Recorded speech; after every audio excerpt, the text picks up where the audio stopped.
Sorry, తెలంగాణలో MLA elections అయిపోయినాయి, తర్వాత ఎంపీ ఎలక్షన్స్ అయిపోయినాయి.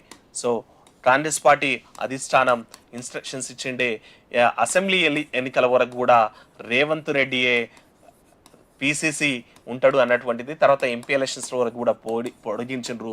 ఇప్పుడు సీఎం రేవంత్ సీఎంగా ఉన్నటువంటి నేపథ్యంలో తనకు పార్టీని నడిపే బాధ్యత అంత ఈజీగా ఉండదు కాబట్టి పిసిసి కోసం అయితే చాలామంది ఆశావాలు ఉన్నారంట. బట్టి విక్రమార్క డిప్యూటీ, తర్వాత రాజగోపాల్ రెడ్డి, మధు యాష్కి, సంపత్ కుమార్, షబీర్ అలీ, జగ్గారెడ్డి, మహేష్ కుమార్, అంజన్ కుమార్ యాదవ్, ఇంతమంది 1 2 3 4 5 6 7 8 8 మంది అయితే పిసిసి ప్రెసిడెంట్ కోసం అయితే గట్టి ప్రయత్నాలు అయితే చేస్తున్నారట. ఇక ఎస్సీ కోటా నుంచి అయితే ఇద్దరు ఉన్నారని చెప్పాలా.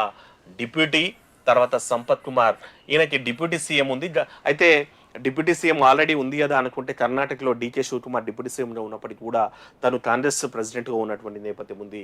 అయితే ఇక్కడ సంపత్ కుమార్ మొన్న Nadar Kurnool MP seat expect చేసినప్పటికీ మల్లు రవి గారికి ఇచ్చింది కాబట్టి మరి నాకు ఈసారి, ఎందుకంటే అసెంబ్లీ ఎన్నికల్లో సీట్ ఇచ్చినప్పటికీ తను అల్లంపూర్ నుంచి అసెంబ్లీ ఎన్నికల్లో సీట్ ఇచ్చినప్పటికీ తను ఓడిపోయినటువంటి నేపథ్యం ఉంది. అయితే ఏసీ తోటి సత్సంబంధాలు ఉన్నటువంటి నేపథ్యంలో పిసిసి ప్రెసిడెంట్ నాకేమనేది కూడా తను కూడా డిమాండ్ చేస్తున్నారట. ఇక రాజగోపాల్ రెడ్డికి మినిస్ట్రీ లేదు కాబట్టి తను కూడా పిసిసి కోసం ట్రై చేస్తున్నట్టున్నాడు. మదియాష్కి కూడా ట్రై చేస్తున్నట్టున్నాడు.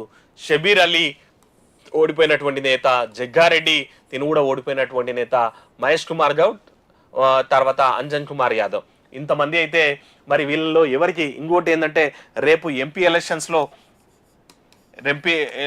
ఎవరైనా ఓడిపోయిన నేతలు కూడా, ఎవరైనా ఓడిపోతే ఆ నేతలు కూడా మరి పిసిసి అధ్యక్ష రేసులో సీనియర్ నేతలు ఉంటే, ఏఐసిసితో సత్సంబంధాలు ఉన్నోళ్ళు ఉంటే వాళ్ళు కూడా మరి పోటీలో ఉండొచ్చు. మరి ఇప్పటికైతే మాత్రం ఈ 8 మంది అయితే పోటీలో ఉన్నారంట.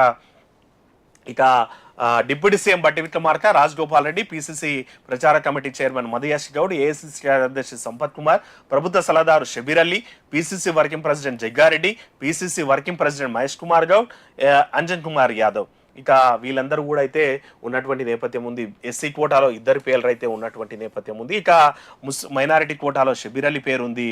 ఇక బీసీలు ఇద్దరు కూడా మహేష్ కుమార్ గౌడ్, తర్వాత మాజీ ఎంపీ అంజన్ కుమార్ కూడా బీసీ కోటాలో, మధుయాష్కి కూడా బీసీ కాబట్టి బీసీ కోటాలో 3 పేర్లు ఉన్నాయి.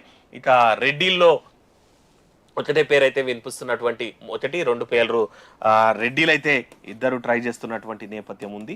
ఇక ఎస్సీలు కూడా ఇద్దరు ట్రై చేస్తున్నారు. ఇక బీసీలు అయితే 3 లైన్లో ఉన్నారు. మైనారిటీ వాళ్ళైతే 1 ఉన్నారు.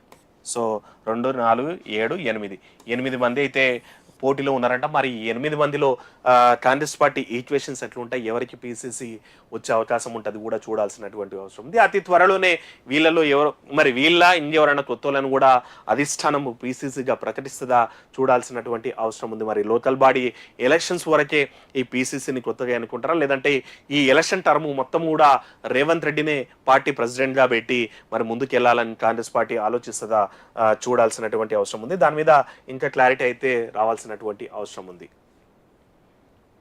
ఇక